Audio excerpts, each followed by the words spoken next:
need a Sea Otter in the thumbnail part for sure. Oh, for sure.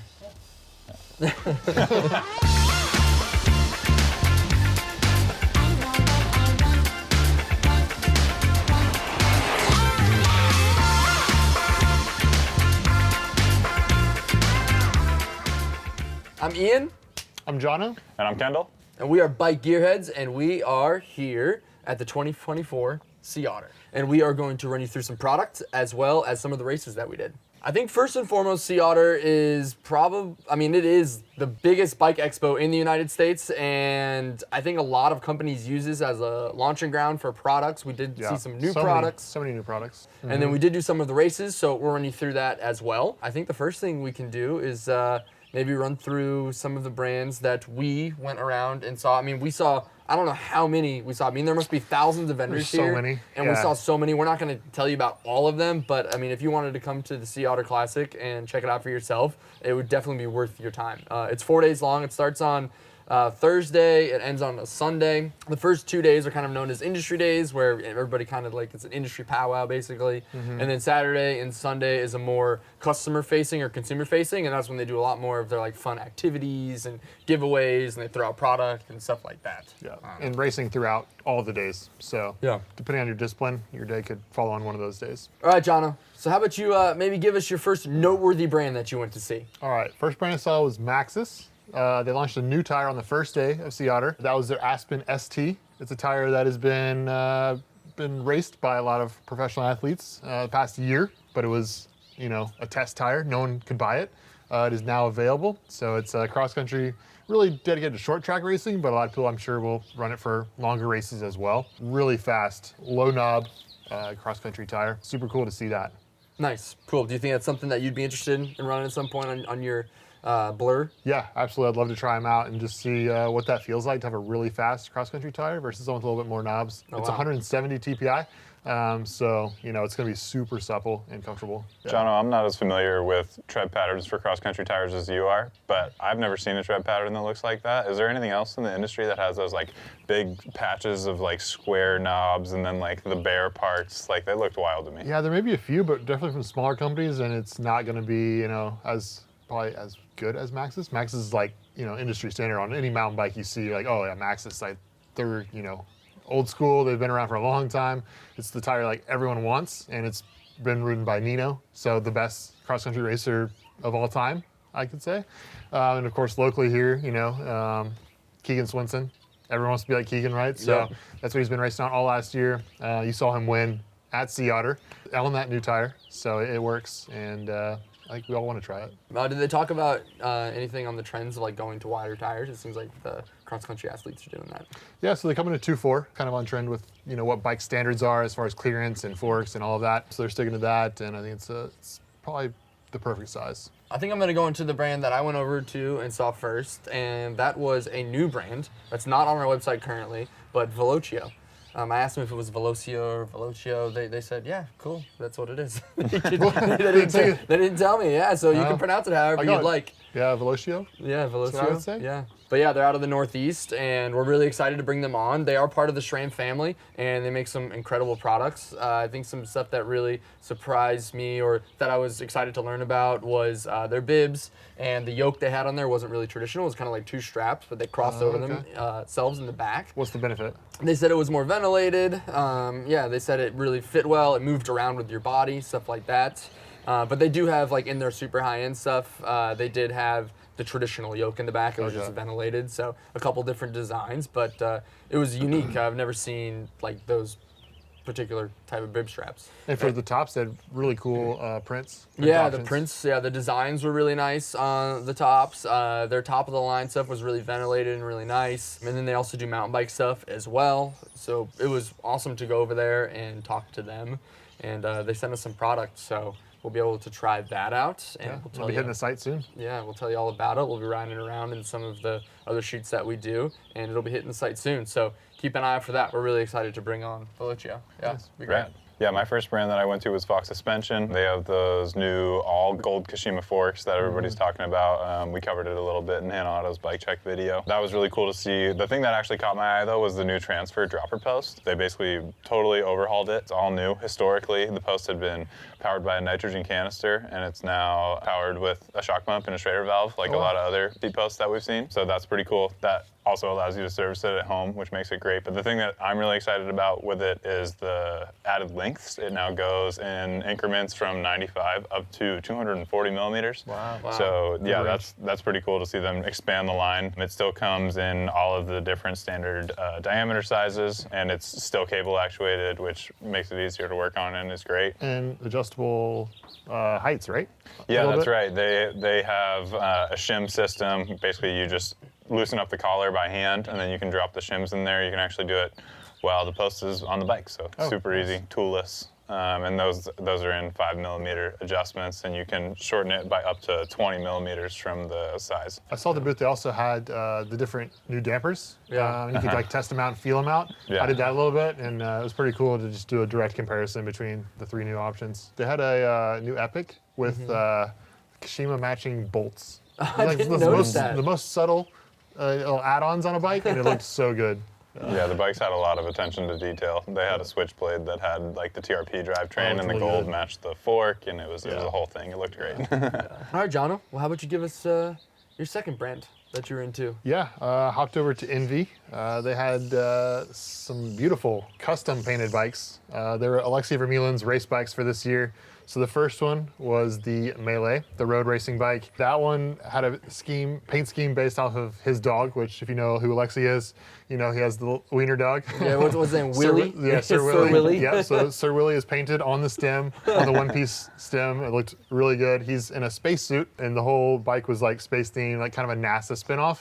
But the logo was ENVE in the front, and it was like the NASA theme, and just had so many things. You could stare at that frame for like hours and just find something new. I talked to Chris over there, and he said that it took him 50 hours to paint the bike. Wow. So yeah, I would not want to go for a ride outside with that thing, but you know, props to Alexei. He'll take care of it, I'm sure. We've seen that paint booth and all the cool stuff that they do there. Oh yeah. So I mean, ENVE's not just a wheel brand anymore. They're making bikes, and they're incredible. We have a lot of launch videos on our channel as well. So we launched the Mallet, we launched the Frey, we launched the Mog. So definitely go check those out. Yep. And speaking of the Mog, they also had another custom painted Mog. Again, it was Alexei Vermeulen's. Pretty cool. It had like a subtle like throw out to like locations he's raced or something that's means something to him. So it's kind of like a map on a frame where it's just like all the different races or just locations that mean something, and it looked really good. And when we launched the Mog, they had a lot of different acronyms for what Mog meant. Yeah, like ENVE sent us a whole entire sheet of like a collage. It could be any of these, yeah. But I saw on their sign this year that it said Mother of Gravel. Okay. So that is what they've settled on. So they picked one, circled it. Or we think it'll be different next year. Yeah. I don't know. But we think it's Mother of Gravel. Yeah. It could be a lot of different things. All right, Kendall.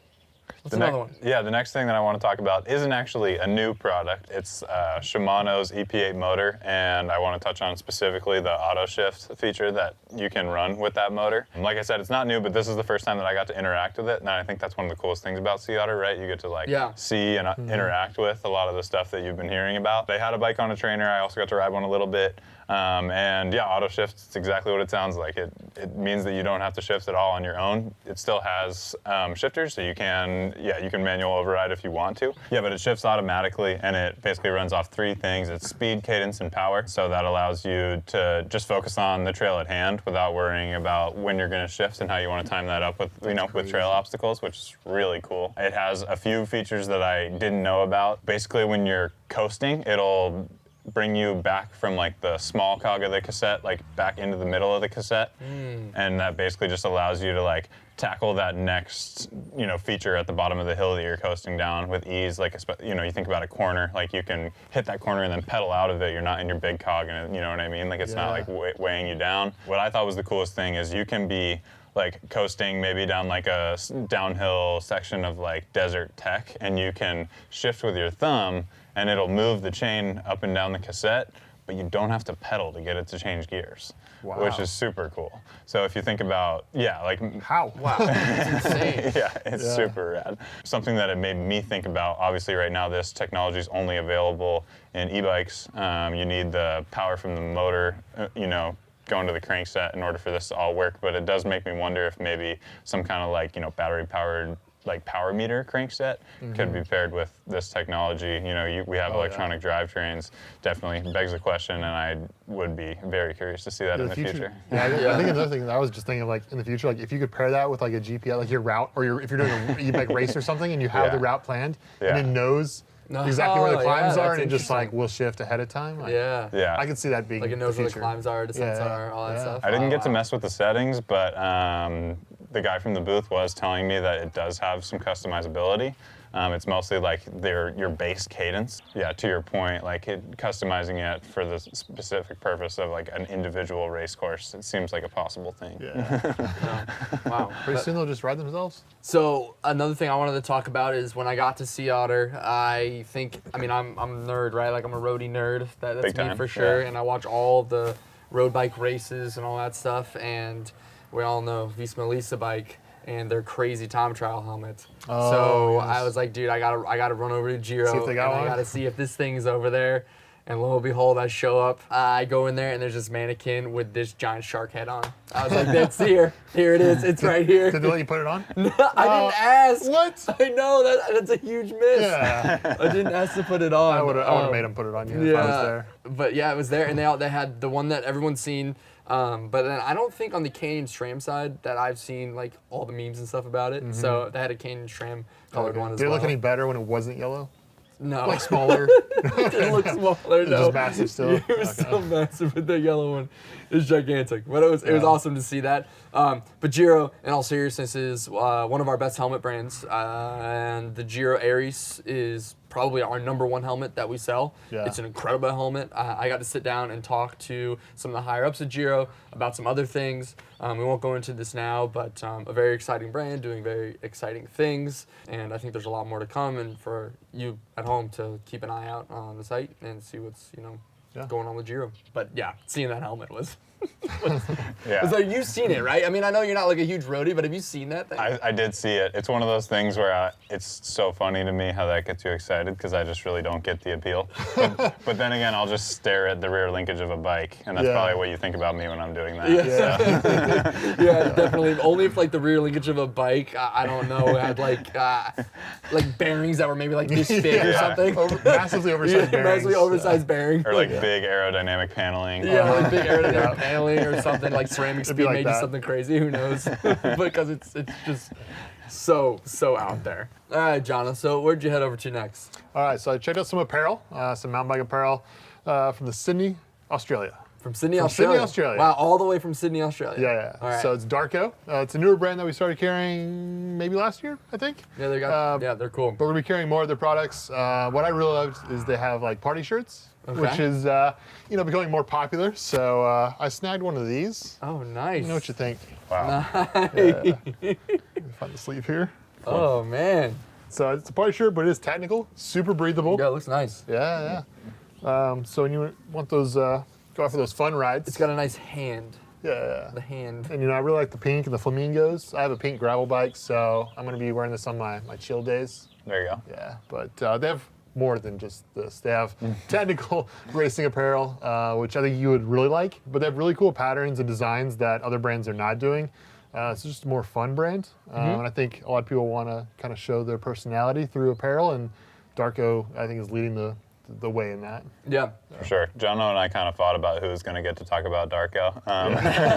The line looks so cool, and I'm just pumped that we're selling it. I think they have a big presence in downhill race, bike park, all that stuff. So it's just cool to see on our website these days, and they have a great assortment. Yeah, and we got like gloves. And Yeah, the pants. gloves were awesome. I put the Yeah. glove on, and I was like, wow, this is amazing. It didn't have any strap or anything on it. Just had like a cuff that went over my hand, and I really liked it. And some of the gloves, they have matching patterns for their jerseys and pants. So you can, if you want the whole look, you can do that. Yeah, you can do the whole look, or you can have a little more muted like bottoms, do the tops. Yeah. Or you can, you do the entire thing. We have a mountain bike apparel guide coming out on competitive cyclists, and if you wanted to go over there and check that out, when it does come out, just keep an eye out for it. There is some kits, the like head to toe and all the same pattern. It's pretty cool. Not really something that we see, but I know that some folks are into it. So Yeah, it's like a whole ecosystem. You can match, you can mix and match, you can do whatever you want. You can pick up one of these too. I don't know. Maybe it'll like make you go more chill, John. I don't think you have any chill. You know, that's why I bought it. Okay, It's because good. if I put on a Lycra and I'm on my gravel bike, like, oh, I'm doing an easy day, it's like,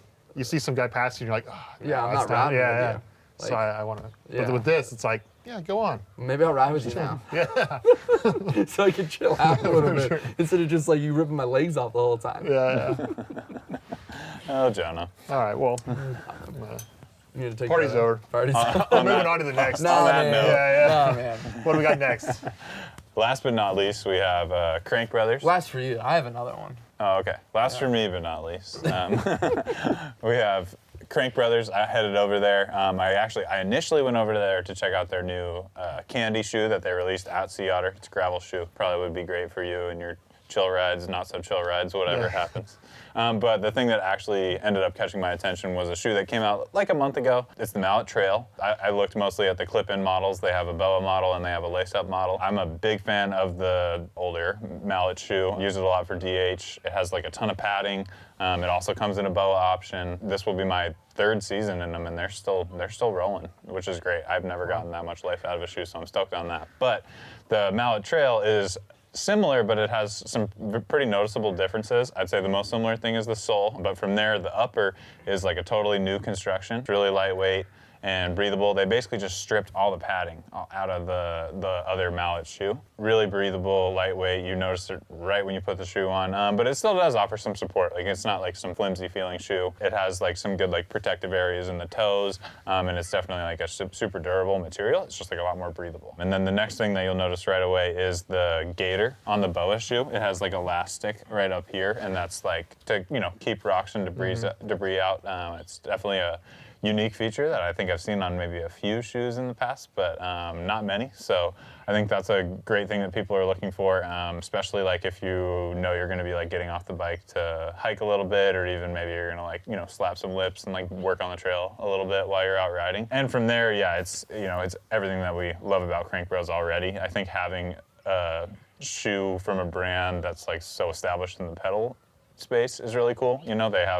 They have pedals that go along with all their different shoes, and then you can mix and match. Like, this is a shoe that I think a lot of people would pair with the Mallet Trail. That's like a smaller cage than the DH pedal, but I think I'd probably end up pairing this shoe with the Mallet E. It's just like a nice in-between between the DH and the Trail. E stands for Enduro. That's kind of like the style of riding that I do most, so I think that's where I'd go with it. And then I definitely focus mostly on the BOA version, but if you just want something at a little bit cheaper cost, lower barrier to entry, they have that lace-up version of the new Mallet Trail shoe as well. With that, you don't get the gaiter, but you still get the super breathable design. Speaking of shoes, went over to Shimano and checked out their new 903 Power.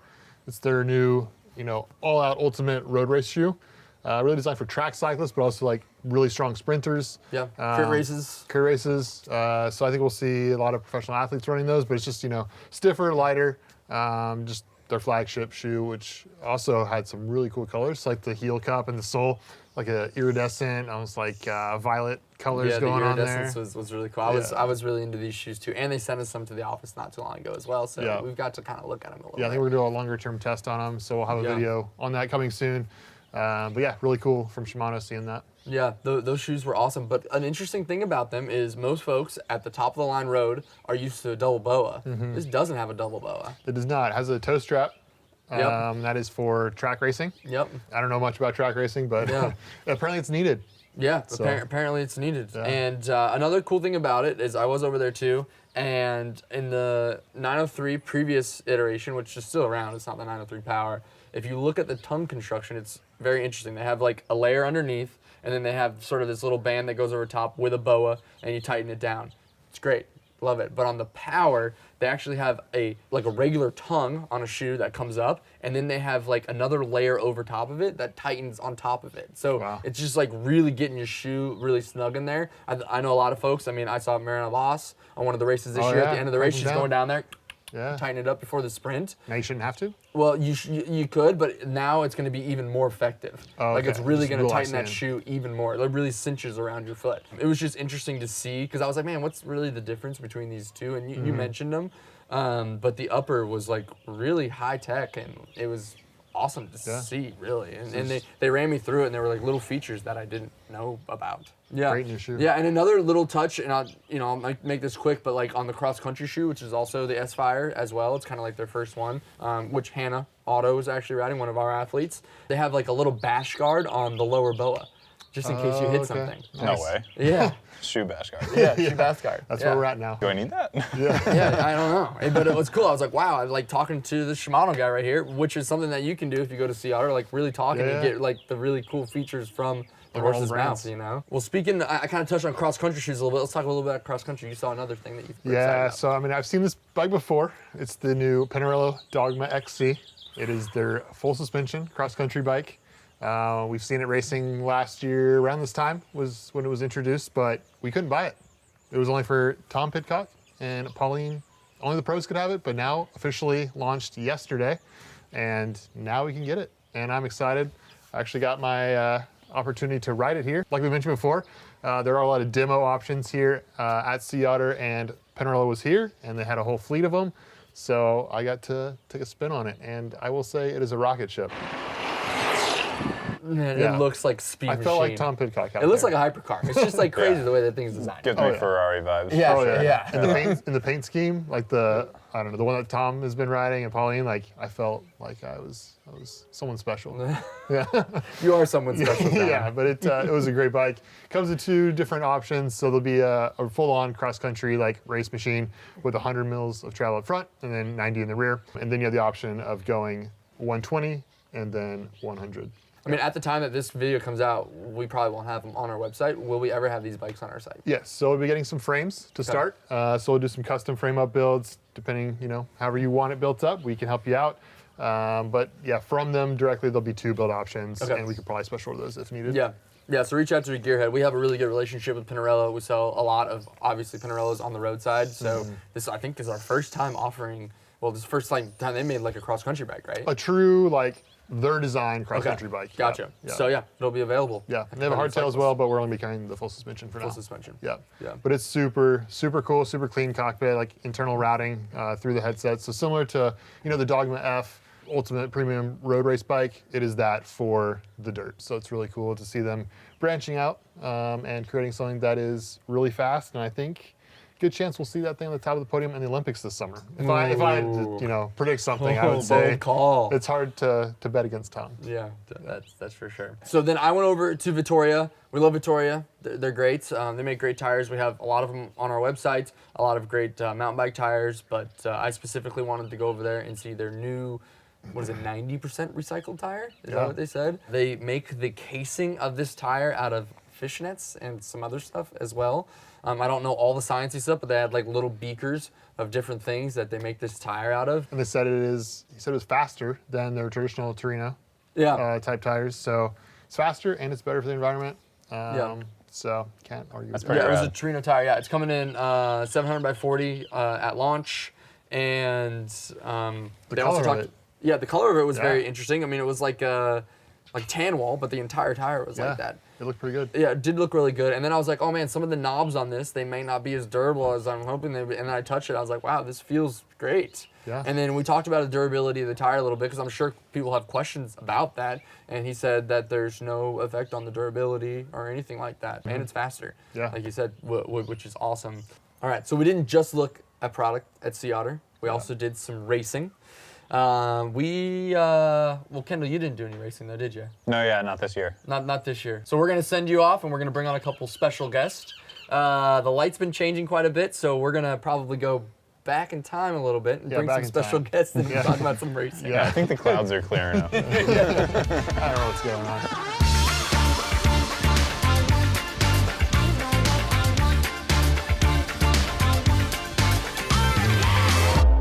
So that was all the product, and Kendall has left, but now we have our racers with us. Everybody that did some races. We have these two over here that did the Fuego XL.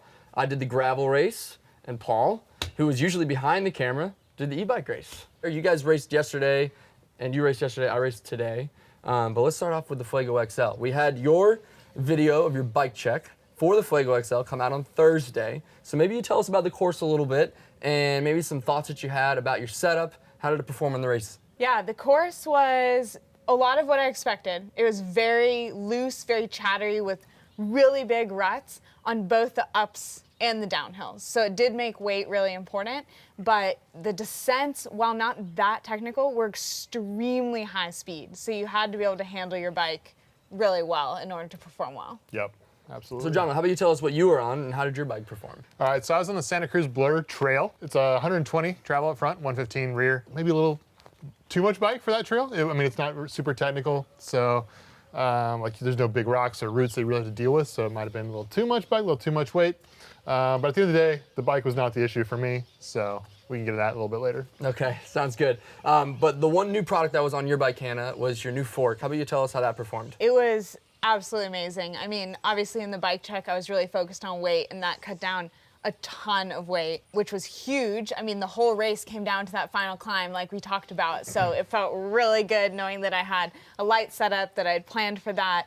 And yeah, the fork it felt really good. It was super responsive across all the chatter. I mean, I ran a hardtail, so I was very reliant on that fork to keep me grounded, and it felt great. Plus, looking down and seeing a little gold makes you feel pretty good inside. How many times did you press that lever to lock it out? Oh my gosh, 100? I bet more than that. Yeah, probably. Yeah, it's off and on all the time, because whether you're seated or standing or, yeah, it's almost second nature. What about dropper posts? A lot of people I saw did not run one. So did you use yours a lot, or did you wish you had a rigid post? I think the dropper post was super important. I wouldn't change anything about my setup. I think the hardtail was really important for that light bike. Specifically, the Pivot Less is compliant enough to handle that type of chatter, which I don't think all hardtails are. So I was really happy with my bike in particular. But I think a big thing is having that hardtail that is super duper light, but then making it a little more playful with the dropper post and the 2.4 tires. I saw a lot of people out there on full suspensions riding 2.2s, and I see why they did that, but I like my switch a lot better, having the lighter bike and a little bit more volume in the tires to run lower pressure, to get better traction. I felt really good about that choice. For sure. Did you see any other Lifetime Grand Prix athletes with a hardtail? I don't think I saw anybody else. There were a couple in the men, and I think there was one or two other in the women. So it was definitely a unique choice. But again, I mean, I'll plan on doing it again next year. I think now's the time to say how you finished, because people, like, okay, you chose that bike, but how did you do? So yeah, I finished up third in the Grand Prix, so I'm sitting third in the whole series right now because this was the first race. So yeah, I'm really pumped. It came down to that final climb on Lookout Ridge, and oh my gosh, it was an all-out effort. Yeah, and it was close too, so I feel like every single advantage you can have, with your equipment, it really does count. If you had an extra 2 pounds on a full suspension, like that could have been 5th place. Well, and you do have to start to think, while it does come down to that final climb, it also comes down to how many matches have you burned across the whole race, right? So how much energy have I potentially saved by carrying less weight the entire race? Yeah, absolutely. You were talking about the final climb and the lightness of your bike and stuff like that.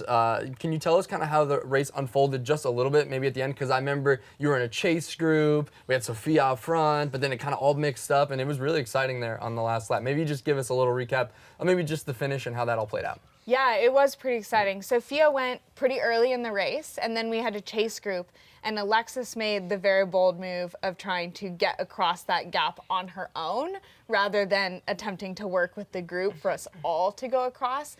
And it was a bold move, and she did make it across, but I think she burned a couple too many matches doing it. So in that final climb, when it all broke apart and our group charged forward, we were actually able to catch Alexis in those final couple miles. And yeah, our group was from 3rd to 8th, and we ended up overtaking 2nd in that and competing for second. So happy That's to end up wild. third on the day, and yeah, it was great. Yeah, that was awesome. And now that we've got the first Lifetime Grand Prix event out of the way, let's maybe talk about your race calendar a little bit this year and what people can expect from you. Yeah, I am heavily focused on the Lifetime Grand Prix, so I'm super excited that I had such a good start here. So I will be at Unbound as the next race on the calendar. Have you done that one yet? I have not. And at this point in my career, I don't get to call myself a newbie or a rookie very often. So I'm pretty excited to have the opportunity to show up without expectation and hopefully just like kind of ride that naivete a little bit. And I think that's good for that kind of long race. Yeah, Absolutely. Sometimes when you don't know how much suffering to expect, it goes well. All right, Jono, let's talk about your results a little bit. Where did I place? Somewhere mid-pack. My field was massive. So my age group was like 15 to 40 something. So I think there's 100 plus people at the start line. It was just wild. And I was like watching the pros take off, and I look over and like the line is already so deep. So I was pretty far back to start. So cards were stacked against me a little bit there. But at the start, I tried to make up some time on that first climb on the racetrack where everyone tries to do the same thing. So it was a little bit wild, but Was it an all-out start for you too? yeah, but I was so the pack was so large. So it was Yeah. a mix of all different kinds of riders. No offense to people that are, maybe be their first race. Yeah. But I was stuck behind some people that were not really racing. So it was kind of like they're just riding, and like the race was taking off and I was trying to get around, and it was a struggle. But first like 4 miles, one of my bottles ejected. Oh no. I just nailed some chatter at the wrong time and it just vibrated out. So I was like, oh no, mentally it just messed with me. Things turned around, and first lap was pretty good. I felt my legs cramping a little bit at that first lap. I got some, aid and ate some Fig Newtons and felt better. And then it was just kind of a battle after that. Mile 50, I really bonked.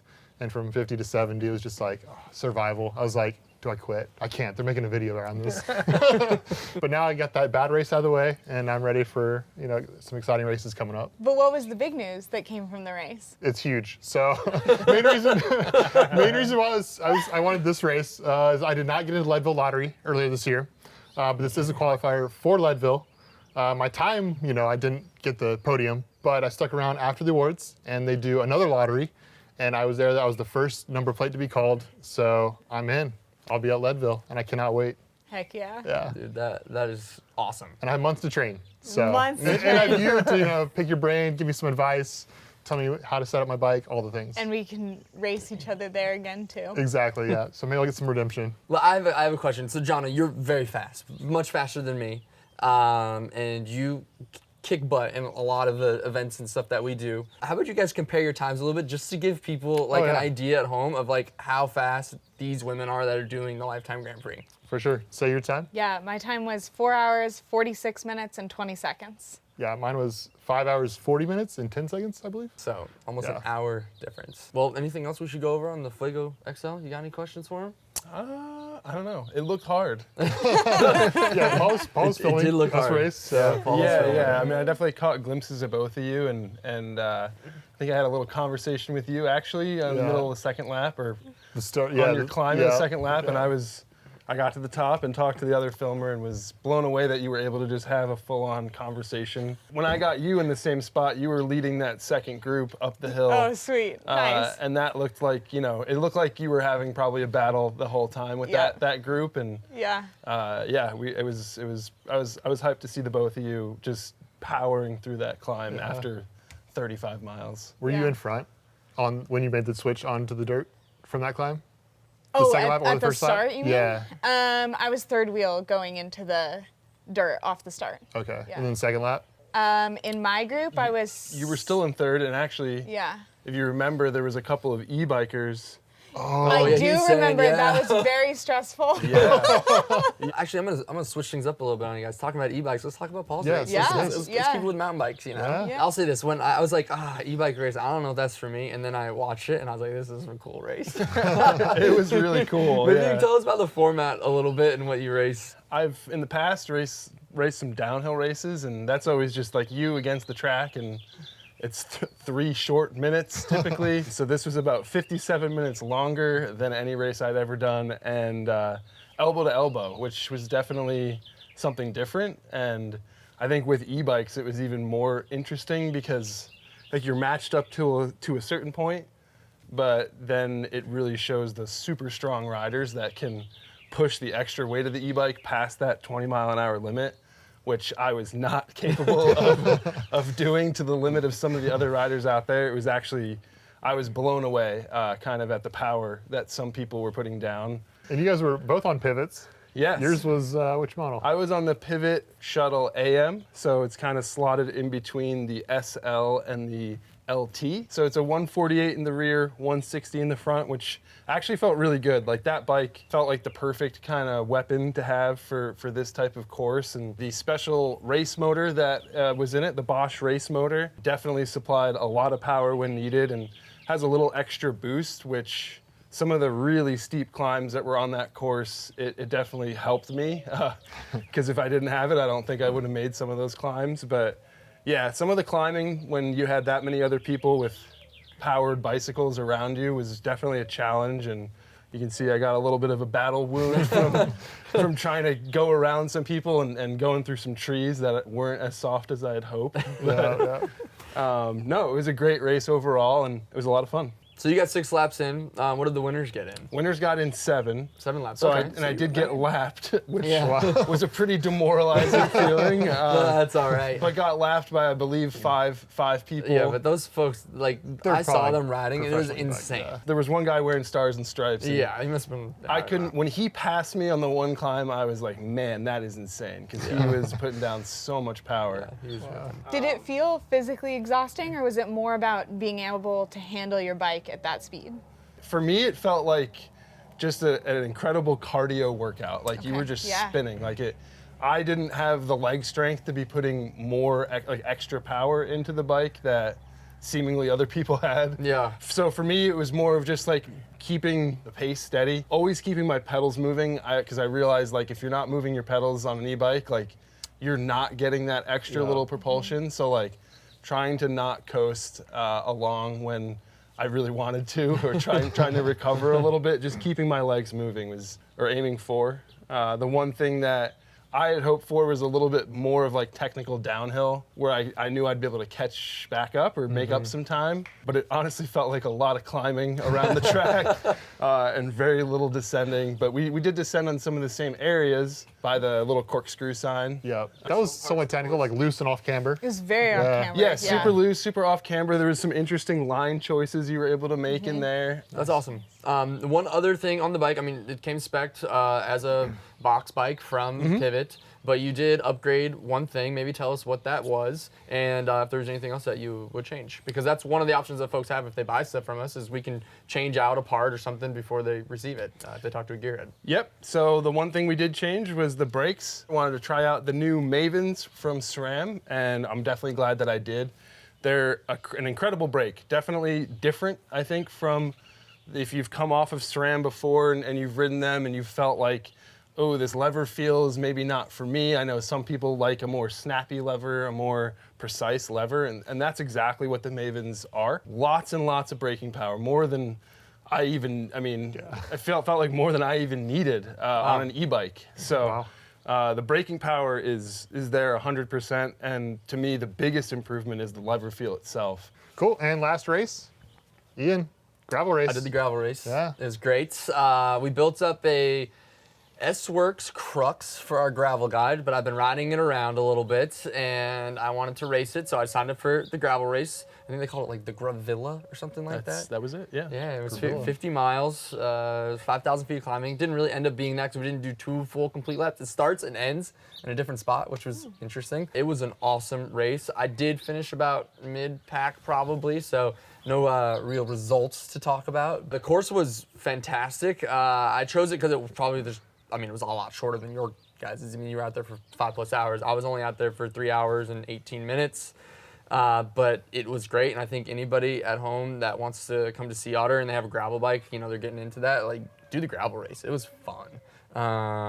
I've been training a little bit, so I didn't feel totally dead at the end, and I was able to push hard. But you could just go like ride a nice ride. It's beautiful out there. Yeah. And the beginning was sort of a climb up out of the track, and then we got into sort of the double track and some of the gravel roads back in, I think it's the BLM lane back there. It was a little bit technical and fast coming down off of that, and then got in there, and there was all kinds of different terrain. Some of it was super technical. There was a technical climb, but honestly, maybe not the best for like a super beginner gravel rider, but anybody that's doing it a little bit or has a little bit of mountain bike experience, I think would really enjoy the race a lot. Yeah. Our race was like pretty chattery, like we were talking about. How was that on the gravel bike? Like, did you need wider tires? Would it be a good course for a suspension fork? Like, Good question. So a little bit about my build. Like I said, I was on the SRX trucks, and then I had the new i9 Solix wheels, which were awesome. 44 tooth in the front, 1050 in the rear. I really liked that. As far as the chatteriness goes, we didn't actually hit any single track at all. There was none. okay. So we just hit the double track, and some of it was chattery, but I would say that that was only maybe 15 to 20% of the course. So I ran a 700 by 40 tire, and it was fine. I ran it at 55 PSI. I weigh about 165 pounds, and I forgot my gloves, so I didn't wear gloves. My hands are totally fine. Wow. So it wasn't too chattery. You did say after the finish that you slipped, your rear tire slipped a little bit on some of the climbs. Yeah, it did. There was one climb. I looked down at my Wahoo, and it said 27%. So let's just say not a lot of steep. people. Let's just say not a lot of people went up that without getting off their bike. Some did, of course.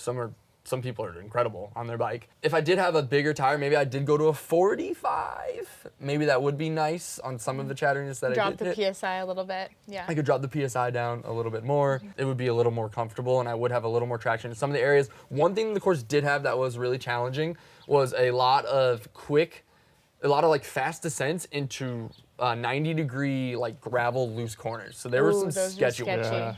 Yeah, so the races were awesome. They have more races too. So many. Yeah. So if anyone's interested in coming to Sea Otter and checking out all the awesome products, and then do a race too. It's 4 days long, this festival is. They do races all 4 days. You can come watch the pros on Friday. You can do your own race. You can look at all the cool new equipment. A lot of people, like we said, use Sea Otter as a launching ground for their products. Tons of demos. Oh, yeah. Bikes Demos. Yeah. I heard the announcer say it was a record amount of companies offering demos this year. Oh. Yeah. So yeah, if you want to try out a new bike, Yeah. Great opportunity. Or if you want to Definitely meet a good spot. athletes. Yeah. Yeah, There's there you always go. signings Meets and and stuff like that. greets, Do you have any athlete stories that you want to tell us about before we wrap it up? I'm pretty sure I met my biggest fan today, which was very exciting. Really? Tell us more. I was doing an autograph signing at the UC booth, and it was just a young little girl who came up and asking me for an autograph. Her hands were shaking. gosh. She was so excited, and when she grabbed the card, she held it to her chest and ran Wow. back to her parents, and it was just the sweetest thing. Oh, That's man. amazing. Maybe a cyclist for life. Yeah. Hopefully. All right. Well, if you do have any questions about anything we talked about, any of the bikes, anything like that, reach out to one of our gearheads. They can definitely help you out. If you want to comment down below your question as well, we can look at that. Make sure you like the video and subscribe to our channel. We'll see you Yeah. out there. See ya. Thanks.